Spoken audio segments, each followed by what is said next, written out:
Hello everyone, আমার নতুন একটি ব্লগে তোমাদের অনেক অনেক ওয়েলকাম। তো আজকে হলো সানডে, তো আজকে আমি এই শহরের সবচেয়ে পুরানো যে ক্লাব সেই ক্লাবে ভিজিট করেছিলাম। তো আজকে ভিডিওটা এখান থেকেই শুরু করছি, আমার সাথে থাকো, আশা করি তোমাদের খুব ভালো লাগবে।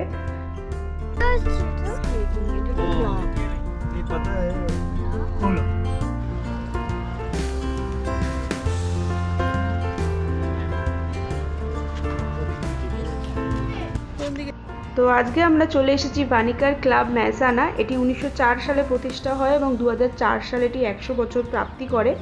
এখন তো 2024 চলছে। তো এটি হচ্ছে শহরের সবচেয়ে পুরনো একটি ক্লাব এবং এই শহরের ঐতিহ্যও বটে। তো রোহান এখানে অফিসে একটু ক্লাবের মেম্বারশিপ রিলেটেড ইনফরমেশান নেওয়ার ছিল এবং কিছু অ্যাক্টিভিটিস রিলেটেড কোয়ারিজ ছিল, সেগুলোই জিজ্ঞাসা করে নিল। ওরা একটা ইয়েলো কালারের ফর্ম দিল আমাদেরকে। তো এই ঘরটায় জিম হয়, দেখছিলাম জিমের সব ইকুইপমেন্ট রয়েছে। আর এটা বানিকার ক্লাবের ফি স্ট্রাকচার দেওয়া রয়েছে, তো এটা ভালো করে আমরা একটু পড়ে নিই। আর এখানে জিম ছাড়াও আপনার badminton, swimming, skating, table tennis সব রয়েছে। তো এখানে এই স্কেটিংই চলছে।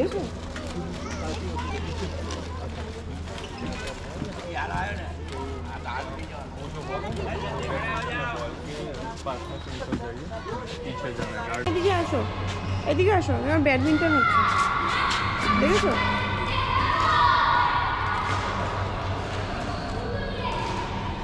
কি হচ্ছে বলো, কি বলো এটা? হ্যাঁ, ব্যাডমিন্টন।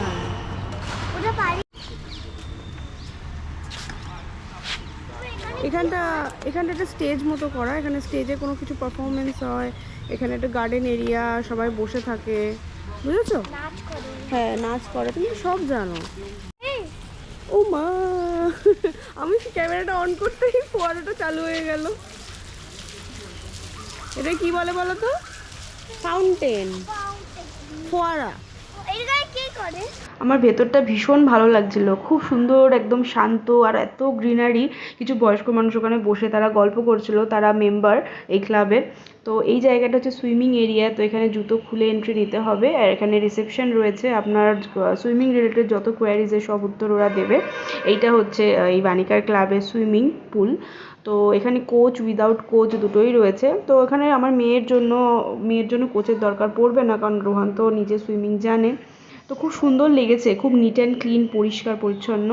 এটা সুইমিং পুলে কি করে? সুইম করে, বলো। সুইম করে। মামা ভালো লাগছে? বসে বসে ভালো লাগছে? আমার মেয়ের তো বসে দেখতে খুব মজা লাগছিল, বলছে দেখবো, নামবো না জলে। আর এটা হচ্ছে ফি স্ট্রাকচার, এটা ভালো করে আমরা একটু ফটো তুলে নিই।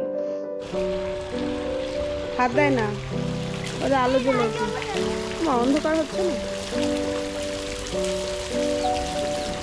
আমি চলে যাচ্ছি, তুমি থাক। আতা, দাঁড়া দাঁড়া দাঁড়া, এটাকে কি বলে বলতো? Custard Apple. কি বলে বলতো? Custard Apple.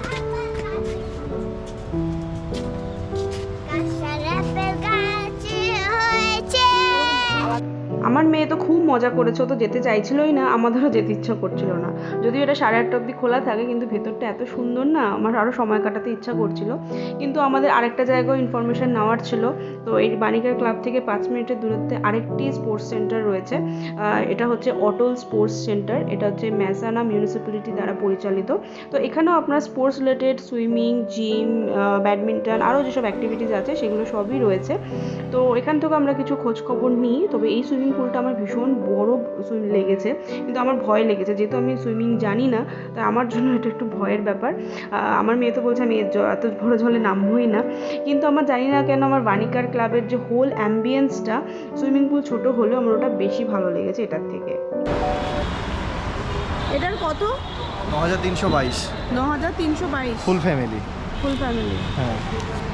কটার সময় আসতে হবে? বিকেল 7টা থেকে 8টা। অনেক ইনফরমেশান নেওয়া হয়েছে, এবার পেটে কিছু দেওয়ার পালা। তো এখানে বাড়ির কাছেই একটা জায়গা, আন্না ইডলি ধোসা, তো এটা খুব ভালোই নাম করা। তো এখানে আরও একবার এসেছিলাম, এখান থেকে আমরা ব্যাটারও নিয়ে গেছিলাম, 60 টাকা করে এরকম ব্যাটার বিক্রি হয়, তার সঙ্গে আপনার চাটনি আর সাম্বারও দেবে। কিন্তু আমার জানি না কেন ওই দোকানে গিয়ে বসে ধোসা খেতেই ভালো লাগে, বাড়িতে বানাতে ভালো লাগে না। আর সেরকম আমি বানাতেও পারি না, পেপারের মতো হয়ও না। তো এই হচ্ছে সিটিং অ্যারেঞ্জমেন্ট, এখানে সবাই বসে খায়, খুব টেস্টি ধোসা এখানে। তো আমরা একটা প্লেন ধোসা অর্ডার করেছিলাম আর ইডলি। তো ইডলিতে দুটো ইডলি ছিল, পিস ছিল। ইডলি হচ্ছে আপনার 30 টাকা নিয়েছিল আর ধোসা নিয়েছিল 50 টাকা। এই দেখ, এই ধোসাটা সেইবারের ধোসাটা কেমন নেতানো ছিল, শিখে গেছে। দেখি শিখে গেছে না, এটা পেপার ধোসাটা এরকম।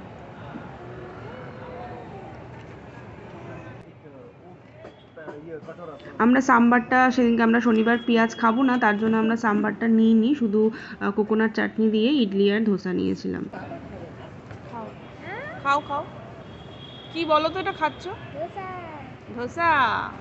এই তুই স্কুলে, তো এখন ঘরের জন্য কিছু একটু ফ্রুটস আর ভেজিটেবলস নিয়ে বাড়ি ফিরবো। তো আমি ব্লগটা ভেবেছিলাম এখানেই শেষ করব, কিন্তু আমি যখন আমার সোসাইটিতে গিয়ে পৌঁছালাম তখন ভাবলাম যে ব্লগটা আরেকটু কন্টিনিউ করি, কারণ আমার নিজের সোসাইটি নিজেই চিনতে পারছিলাম না। তো আজকে ওই মেয়েটির সঙ্গীত, তার জন্য সোসাইটিতে প্রচুর গাড়ি, প্রচুর আলো আর প্রচুর লোক, সবচেয়ে বড় কথা।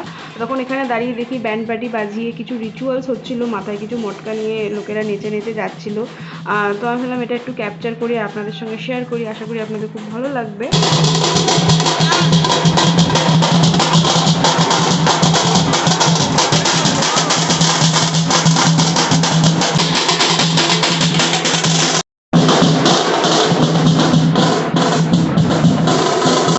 তো এটি হচ্ছে আরেকটি গার্ডেন এরিয়া, এটা টেনিস কোর্টের পাশে। তো এখানে বিয়ের মণ্ডপ সাজানো হয়েছে, তো কালকে এখানে বিয়ে হবে, আজকে এখানে সঙ্গীত হবে, অনেক লোক, বেশিক্ষণ আমি আর এখানে দাঁড়াবো না। তো আজকে ব্লগটা এখানেই শেষ করছি। যদি আপনাদের ভালো লেগে থাকে অবশ্যই লাইক করবেন, কমেন্ট করে জানাবেন। দেখা হবে নতুন একটি ব্লগে, সবাই খুব ভালো থাকবেন। থ্যাংক ইউ ফর ওয়াচিং, সবাইকে বলবো বাই বাই।